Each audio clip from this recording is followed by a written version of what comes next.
Hello friends, అసెంబ్లీలో నారా లోకేష్ గారు అసెంబ్లీలో జగనన్న హయాంలో పిల్లలకు స్కూల్ బట్టల నుంచి, షూ నుంచి, బెల్ట్ నుంచి, బ్యాగ్ నుంచి, బుక్స్ నుంచి ప్రతి దానిపైన బ్యాగ్ పైన కానీ, బెల్ట్ పైన కానీ అండ్ అట్లాగే బుక్స్లో కూడా అతని ఫోటో, అతని పేరు ఉంది అంటున్నారు.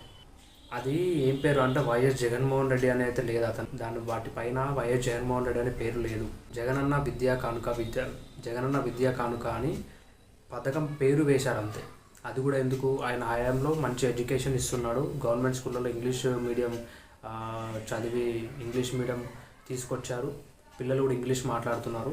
అట్లాగే ఓన్లీ ఎడ్యుకేషన్స్ దాంట్లోనే కాకుండా ఆయన ఏ రంగాల్లో తక్కువ టైంలో ఈ 4 ఇయర్స్లోనే ఎంతో అభివృద్ధి, ఎన్నో పథకాలు. ఇప్పుడు కూడా అతను జగన్మోహన్ రెడ్డి అప్పుడు ఓడిపోయినా కూడా ఇప్పటికీ ఆయన పెట్టిన పథకాలు, ఆయన ఇచ్చిన హామీలు, ఆయన నెరవేర్చిన హామీలు ఇప్పటికి కూడా పేద ప్రజలకు అన్నీ గుర్తున్నాయి.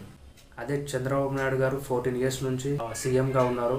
అతను పెట్టిన ఏ ఒక్క పథకం కానీ పేదవాళ్ళకి ఇది మంచి చేశారని చెప్పి ఏది కూడా గుర్తులేదు ప్రజలకి. ఆయన ఉన్న 4-5 ఇయర్స్ లైఫ్ స్పాన్లో సీఎం సీట్లో ఉన్నప్పుడు ఎంతో మంచి చేశారు. ఏదో ఈవీఎం పుణ్యమని, ఈవీఎం ట్యాంపరింగ్ వల్ల ఏదో ఓట్లు అటు ఇటుగా అయిపోయి ఆ బాక్సులన్నీ, ఆ బ్యాలెట్ బాక్సులన్నీ తరలింపులు అక్కడిక్కడ జరిగి మీరు గెలవడం జరిగింది.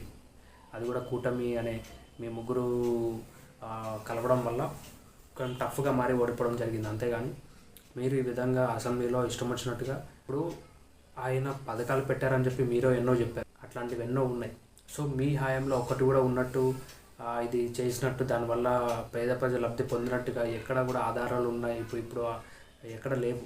దయచేసి నేను ఏం చెప్తున్నా అంటే, ఇట్లాంటివి ఏవైతే ఉన్నాయో అవి విని ప్రజలకు తెలుసు బయట ఏం జరుగుతుందని చెప్పి.